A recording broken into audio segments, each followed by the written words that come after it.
Hello guys! We're back sa Medium Rare for 2 podcast. Dito tayo ulit. Yep. Dito tayo ulit to review and watch Drag Race Philippines Station Royale. Ang special guest natin ay tinaguri ang drag tourist spot ng Pilipinas. Pinopost ni Panjay na. Yes, and Diba? other international queens. Yes. And finalist ng Pilipinas Got Talent Season 7. And staples sa iconic O-Bar stage Yes. sa Pasig. Ladies and gentlemen, let's welcome Manza! Oh my God! Thank you talaga Miss Manza for... Hello! Hi! Welcome to myself. I can't believe she's here. Actually... Okay na ba? Aligi lang pa.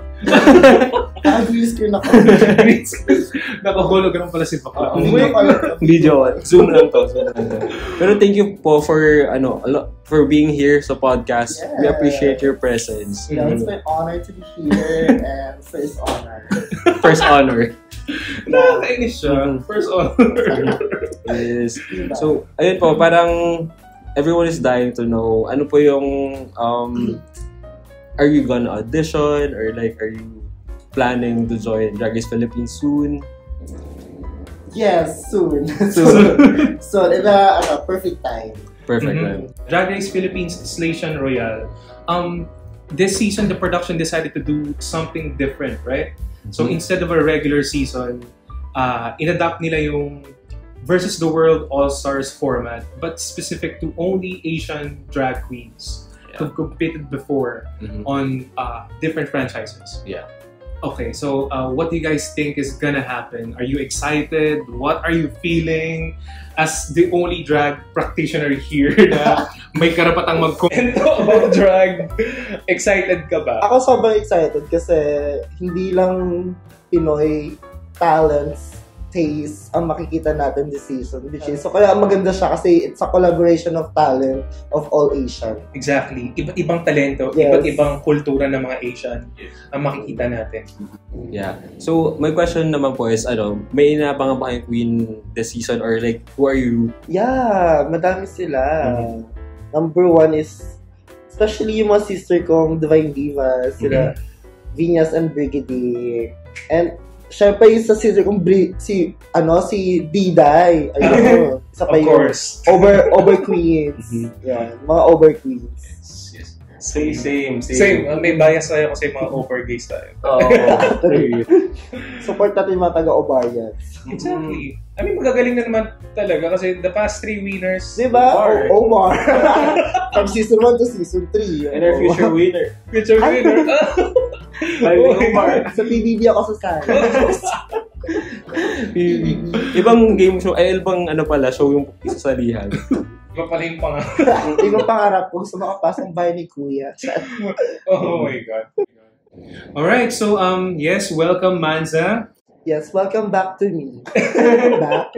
Welcome to me. Okay, excited na kaming i-review yung show with you. Ako din. Excited ako sila ma-watch. Alright! Okay, so let's talk about yung entrances ng ating queens and then after yung mini challenge nila. Okay, but before, mag-cheers muna tayo. Yes, Cheers! Kakachibog lang po namin. Cheers for that entrance look. Yes. Look. Fabulous. Sobra akong gobsmacked and flabbergasted. Oh my God. Baklang si Adigong. So, ano yung nagustuhan niyo, thoughts niyo sa entrance looks ng queens? Ako, syempre, si Vinyas, bet yung aswang look niya. Vinyas. Nabayaran na natin. Ayun. Okay. Sino pa ba? Kaya Arizona din maganda. Yeah. Parang kayo lahat. Parang kayo. Kasi evil eye yung outfit niya. Evil eye. Ayun. Kasi Bernie, anime, Tari Bernie, dinala mo talaga yung pag-i-ML. Dinala yung pag-i-ML sa ha? Sa drag. Na-achieve mo yung goal mo. Tama. On-brand yung personal Yeah, on-brand. Ayun. Ikaw, busy din yung favorite look. Si Suki Doll. Ang ganda ng neon green na color. Bagay sa kanya. Nag-pop yung kulay niya. Tama. Tapos siya, parang, alam ko meron ding ibang futuristic leaning look dun sa Queens. Pero sa kanya yung na-merge dun yung parang avant-garde, like Yes. parang very fashionista style Kemeru. Mhm. Although wala akong alam sa fashion. Kung ano lang pinagsasabi. References. Ganun. Oo. Ako for me, din, Suki doll. So you're right, ang ganda nung yung look niya. It's very futuristic na. Also like Kiana. Ang ganda rin nung pagka-tailor ng outfit sa kanya. So for me, one of the, parang yun yung best entrance for me nung ginawa niya yung parang, sabi nga ni, ano tawag ito, ni Yuha, parang very kabog siya. Kabog. Yung sa pag-walk niya. So I liked it. Like a good attitude, Keme-Keme. Yes. Sabi niya. Good attitude. Tsaka siguro gusto ko din yung anong name nung guy na matangkad? Ivory Glaze, yeah. So medyo hawig ni Lydia yung Tall Lydia Collins. Yes. I also like the outfit. Tapos, sa confessionals naman, sobrang tawan-tawa kay Yuha, tsaka kay Arizona. yung pagpasok pa lang ni Brigading, parang she lost her culture. Actually, good TV sila. Magaling si Yuha Mag-narrate. mag-talk. Oo. Ang ganda ng confessionals niya. Silang dalawa ni Arizona, feeling ko yung narrators of the season. Yeah. Pero ang best look ko sa confessional is si Bernie. Actually, Para ka lang, may sinasabi ko kanina. ano siya yung pokpok sa mga social na pokpok na, Yes. For you guys, sino yung tingin yung who did well sa mini challenge? Ako bet ko si Arizona pasabog yung hair niya.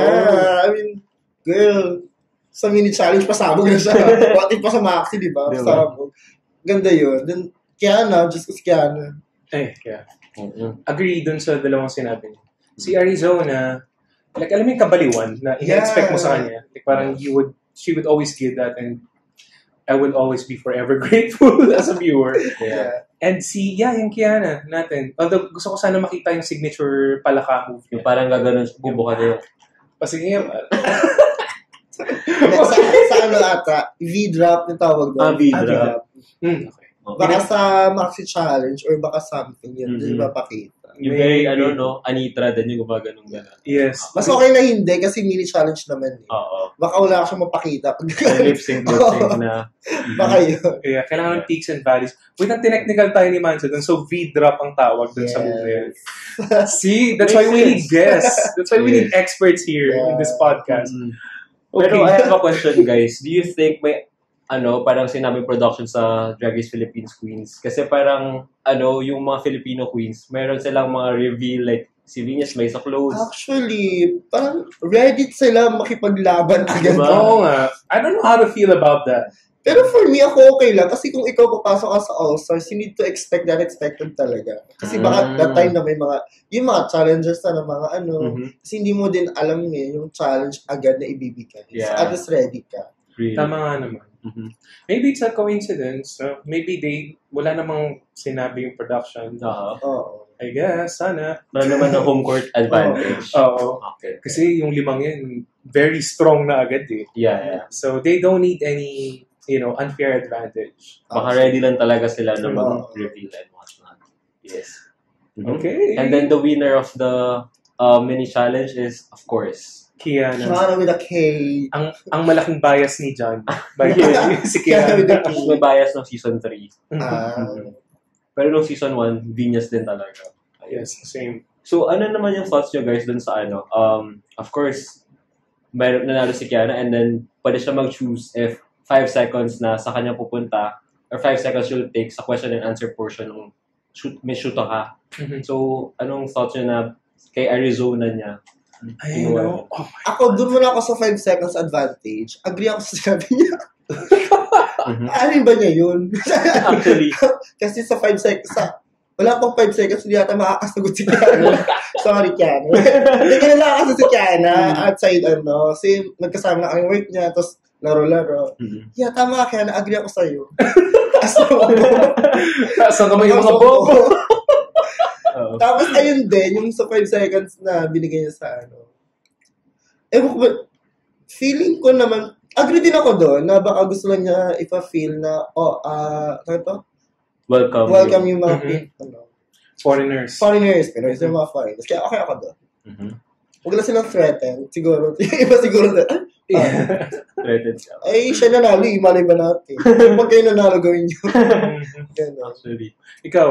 Ako, for me, akala ko na magkakaroon ng alliance agad yung Filipina Queens. So, parang feeling ko, kung ako si Arizona, may feel bad ako na, okay, threat ako sa'yo. Or, pero akala ko, we have an unspoken alliance na since Filipina Queens tayo, we'll take out each of the foreigners or like the foreign international queens isa-isa. So, ayun lang. Feeling ko it lit a fire under Arizona's ass to, do well and prove Sana maging ganun yung effect, right? Yes. Sana And na. not get hurt down. Ang ano lang doon, hindi ko alam kasi at first, parang, yung sinasabi niya yung reason sa confessional, like parang gusto niya i-please yung foreigners, gusto niya maging hospitable, gusto niya i-feel na Welcome. home and welcome sila. So I get that, pero at the same time, parang would I necessarily do that? No, really, not really. Pero at the same time, iniisip ko ba, nagiging strategic ba si Kiana by choosing a Filipina queen? Like gusto niyang mag-appeal din sa foreigners. Na ilan ba yung number ng foreigners? Like 7? 7 versus 5? Yes. Saan? Diba? Like parang kung magkanda leche-leche and nasa bottom siya at ang buhay niya ay nakasalalay sa foreigners, baka kumukuha siya ng favor doon. That's a good point. And at the same time, she can play dumb and say na parang, gusto ko lang maging welcome sila para hindi siya masyadong isipan ng masama ng Filipina queens. Yes. So, maybe she's being smart about it. I don't know. Baka ino-overthink ko lang. I don't know. Basta ako go. Go na. Go na. Go lang, go. Yeah. So, malalaman natin as the season progresses if Kiana is being strategic or is she just being a villain. Oh my God. Oh, I'm so excited. Okay. yes. Miss Shuta kayong na challenge. Is this a pageant? So, Maxi Challenge, Okay. So, let's go to the first runway, Roots to the Runway. Yun yung runway theme. Yeah, from Roots to Keme. Roots to Runway. Alright, sino yung mga pakat niyo? Ako number 1, si Brigadine. Mm. I love it. Very polished. Yep. Brigadine. Ito ba yung beach event? Yung, na may yung banig, banig na Tapos may headpiece naman. Yes. Ayun. Ganda. I love it. Ang ganda nun. I was gagged when I saw that. Ang ganda. Ayun. Ngayon. At saka si Kiana. Yung Yung Carabao. Wow. Slay. Ang ganda nun. Slay. Ayun, sila yung top ko pa. Pareho tayo. Plus si Ivory Glaze. Yung Black Widow, no? From Down Under lang na maraming kakatakot na Yes. insects and animals and shit. Yeah. Ako, I agree with you guys. Ang ganda nung kay Brigading, kay Ivory, tsaka Kiana. Siguro add ko na lang din si si Bernie. Yung parang Ifugao tribal look niya. Parang Aita na Gusto ko din yun. But this is a good runway. Ang gaganda ng mga dala nila. Work for the Pinoys. Love it. Yes. You all did well. Unfortunately, we're gonna have to talk about kung sino yung tingin nating lagapak sa first theme. For me, ang nag-stand out sa akin na medyo kailangan pa ng konting improvement only because ang gaganda ng mga co-competitors na pinakita. Si Madam Yoko, I think nasimplihan lang ako. May magka-pants na brown na, nga siya, ayun. Ako for me si Yuwa. Parang Yuha? si Yuwa. Ano kasi suot ni Yuwa doon? Yung parang American flag. Okay, doon na tayo sa sa category 2. Yung reveal yourself. Reveal. Ako favorite ko doon si oh my God, nakalimutan ko agad. Si Brigading. Like yung Phoenix look. Phoenix. Ako kay Vinyas. Kasi simple but elegant. I mean, ang ganda. Hindi siya masyadong, hindi siya masyadong masakit sa mata yung reveal. Yung gano'n. Hindi siya yung parang yung ang kalat, ang gano'n. Yeah. Mukha siya. Saka kay Bernie, maganda sana kung forward pa siya konti. Maganda yung first look niya. Yung blue? Yeah. Yeah, maganda. So, hinubad niya lang agad yun. Yeah. Sayang yung look, hindi man lang nakita. Pero maganda. Maganda na material. Maganda yung color. Blue, yellow, tsaka yung red. Maganda lahat. Sana nag-wait lang siya ng tip. Oo, para ma-view lang konti yung first part. Pero maganda. Yeah. Very seamless din yung pagka-reveal. Yes. I feel like. Malinis, maganda. Tapos sino pa Actually, si Ivory, nagustuhan ko din. I don't know if I have a bias kasi she looks nice. Ang ganda nung makeup. May isa, sino yung naka-black gloves? Si Kitty Space. Ayun, si Kitty Space. Yeah. Ayun lang, parang off lang, yung gloves. Actually. Disconnected. Leather gloves sa sky blue feather, sa ostrich feathers. So, Parang maganda, disconnected. disconnected. Maganda yung damit maganda. Who's your pakak? Like parang not necessarily my pakaks, but gusto ko yung kay Venus in the sense na merong statement. Yeah, yun. May statement pala gusto ko sabihin. May statement. Like parang I don't necessarily like parang tawag dito, abide by yung statement. Like for example, parang that's a religious statement, right? Pero gusto ko na pinapakita niya na yung queer people have different types of personalities or beliefs. Like for example, may mga iba silang relihiyon or meron silang mga paniniwala na not necessarily abide by a structured religion or organized religion. Minsan walang relihiyon. And meron din katulad ni Venus na merong belief. Yes. So gusto ko na pinakita niya na diverse din yung queer people, yung beliefs nila. Yes. In terms of naman, yung pagpakak talaga visually, nag-stand out talaga sa akin yung kay Brigidine, yung Fiery Phoenix. Phoenix look No? na. Ang ganda din yung yung thingy niya dito. It's so well put together. Isa pang pack sa Arizona. Ang daming pa sa abog. Actually, yung work niya. Work. Okay. Yung marami siyang reveal to sa yung box. Oh. Funny. Ayun ang camp. But, ang maganda. Yung camp na visually ang ganda. Na hindi masakit sa mata. Yung mga ganong reveal. Yes. Saka lagi yung pinuput yung personality niya sa mga ginagawa niya, yung sa routine niya. Matatawa ka na lang na. That's her strength. Like parang not everybody can do that, no? Yung malalagay mo yung personality mo talaga sa drag, sa style mo.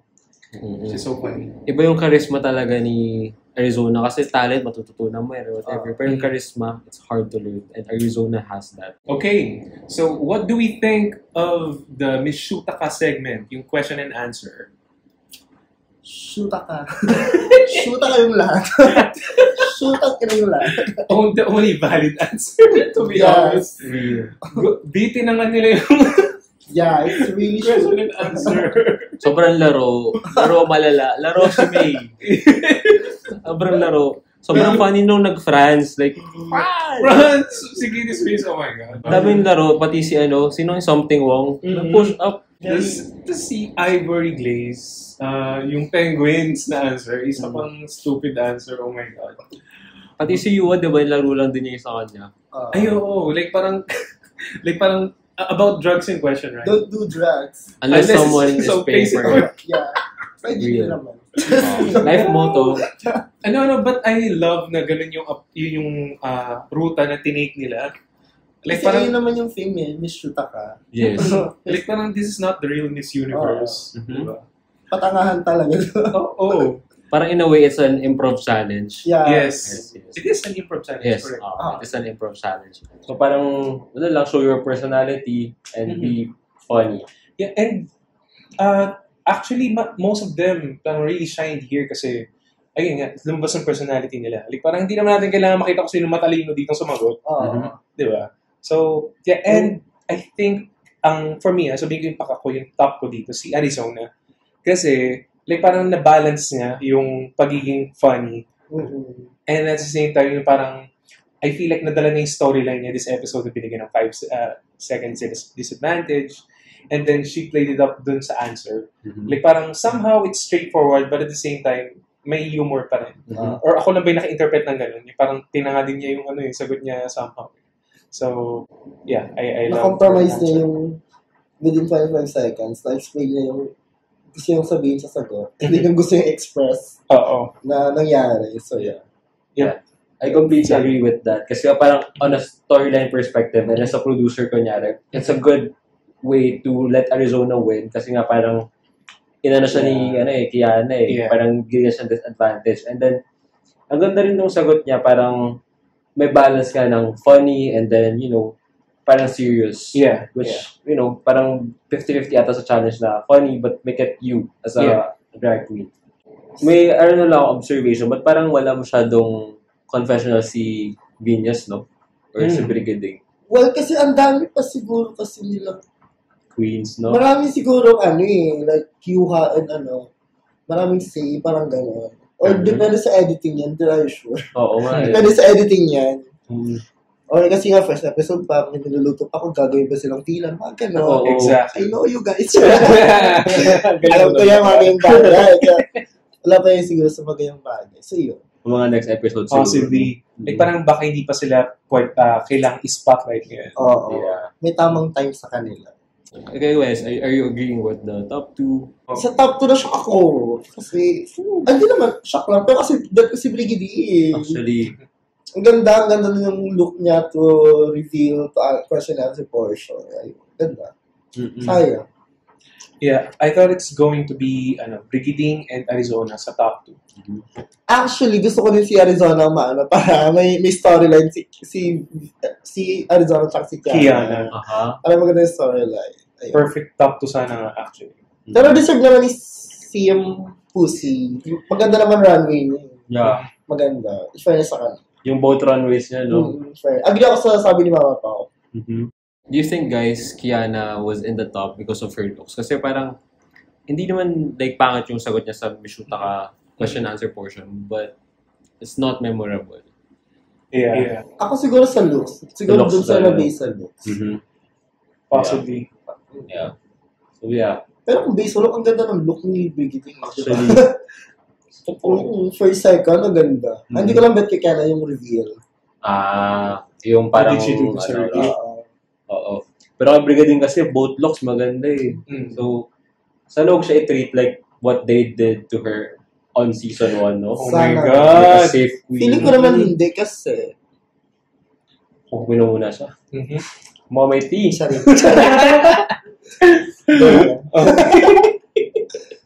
So yun, yung bottom, agree ba kayo doon? Si Madam Yoko and Something Wong. Yeah. Actually, naman, I see why nasa bottom 2 yung dalawa. While meron akong soft spot dito kay Something Wong kasi gusto ko yung mga stupid campy queens. This is still a competition and siya yung one of the worst na may pinirsan. Hindi naman worse. For me, messy. Yeah. Messy. Hindi naman worse. That's probably the right word. Yeah. Messy. Yeah. Ako, I kinda agree. Like, yung look ni Something Wong, I think that put her in the bottom. Like, why are you wearing that? Yeah, yung sa reveal, actually. Ang theme natin ay gown. I mean, like, if you wanna be different, you do it in a different challenge because this challenge is asking for reveal. glamour. Okay. Ayun. Siguro that is the reason why she's in the bottom. Tapos kay Madam Yoko, tama ba siya ba yung bottom? Yeah. I think, I also agree because yung wig nga niya is not, giving dun sa look. And then she's kind of fading in the background. Na parang there's a lot of big personalities there. And she's just like, there. But she's not that shining pa dun sa character side. Yeah. Yung sabi nga nila, edit. Yung Yes. polish, parang gano'n. Need pa niya ng gano'n. Yeah, polishing pa. Okay, so ang format this season ay top 2 will lip sync for their legacy, And and whoever wins gets to pick kung sino yung uuwi. lipstick. Lipstick. bases. Yes, lipstick. Very All-Stars US. Yes. US All-Stars, correct. All-Stars 2 to 4, no? Yeah. Yeah, gusto ko to kasi may stakes. Kakabahan yung mga bakla. Medium rare. Medium rare. Galing mo. Medium Medium rare. So let's talk about yung lip sync ni Kiana and ni Siam. Gnarly tuloy. Ibang song pala, ibang Sila catch tayo. Pero sila din sa kanila nga. Debut. Yeah. As someone who performs the song sa O-Bar. Yeah. Grupo Ano ba? kami nun. Sa top 2, give ko kay Kiana. Kiana talaga. Kay Kiana. Kita niyo naman. Yeah. Kita niyo. It's very apparent. Yeah. Totoo, sabi ni Bigas, nag-Bollywood na. Belly dancing. Nag-belly dancing siya sa baby. Oo. Kiana naman. Bakit naman? Pwede naman. Mali mo, style niya yun, di ba? Gusto mo mag-anywhere. Choices. I'll give ko kay Kiana. Congrats Kiana. Yeah. That's so deserve good, naman dun sa performance. Yeah, it's, tawag nito, deja vu kay Kiana kasi ganun nangyari sa kanya sa first episode ng season 3. Correct. Both Against Zimba. men- Both Mini Mini and and Maxi challenge. Mhm. So, And she deserves it. No, Yeah. if Tingin This pera. time, yeah. Tingin pera. 100k ka doon. Pautang ba? Ikaw ba, do you agree with the winner? Yeah. I think it's pretty clear na kay Kiana talaga siya. Like parang magaling din si Siam pero I don't feel like na-embody nung performance sa yung song Mhm. as much as Kiana did.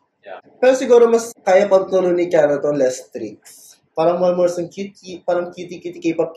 Okay, kumaga parang there's a time for the tricks. Or pwede siya and mag-tricks na stunts. isa lang. Right. How about yung choice to pinili niyang umuwi na lipstick? Mhm.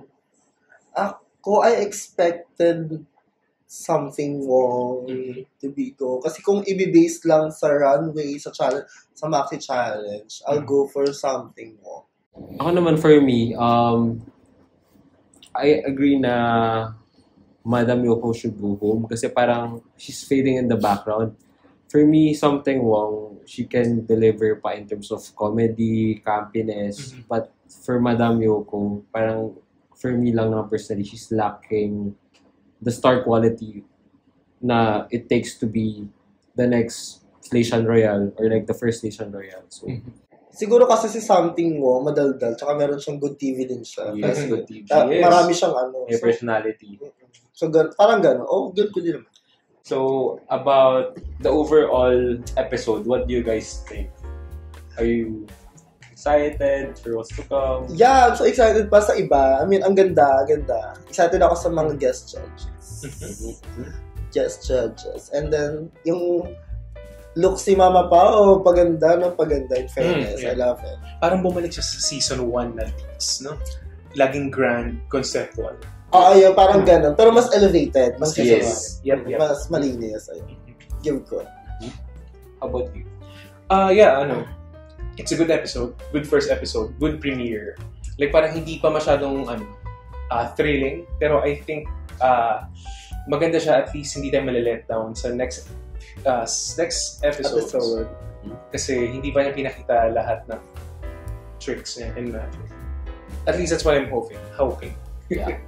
Agree. For me, na-build up na yung like storyline with Kiana and Arizona. I think this is gonna go on for the rest of the season.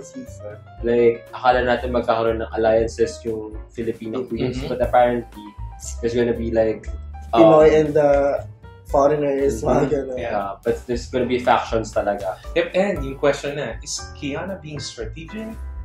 I feel like it. You Even think so? on her season, like original season 3, Mhm. it's very strategic. Like, she's She just is. very discreet about it. Mhm. But in this season, she's really showing na she is a thinking queen. Yeah, we talked about this extensively nung recap natin ng season 3 ng Philippines, right? Na parang, she's not what she seems. Yes. And Versex was right all the time. We do the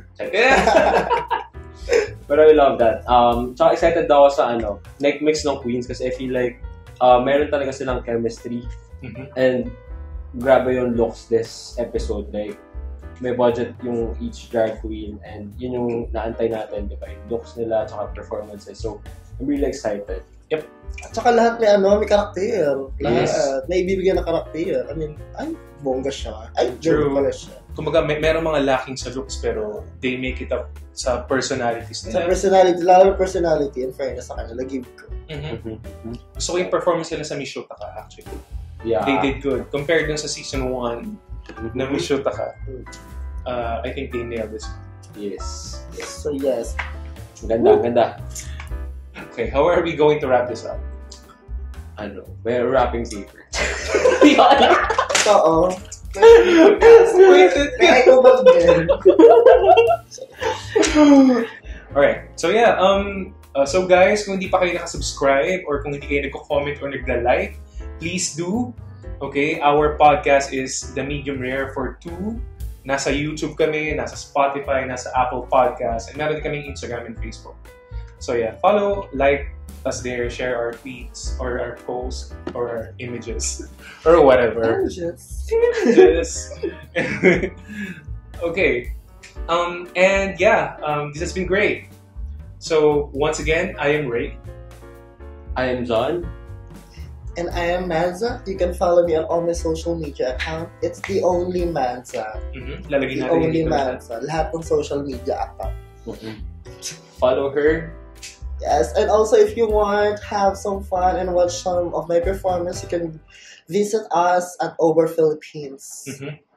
And be, ilalagay ko dito yung mga videos ko sa'yo. Marami. Alam mo naman. Hello!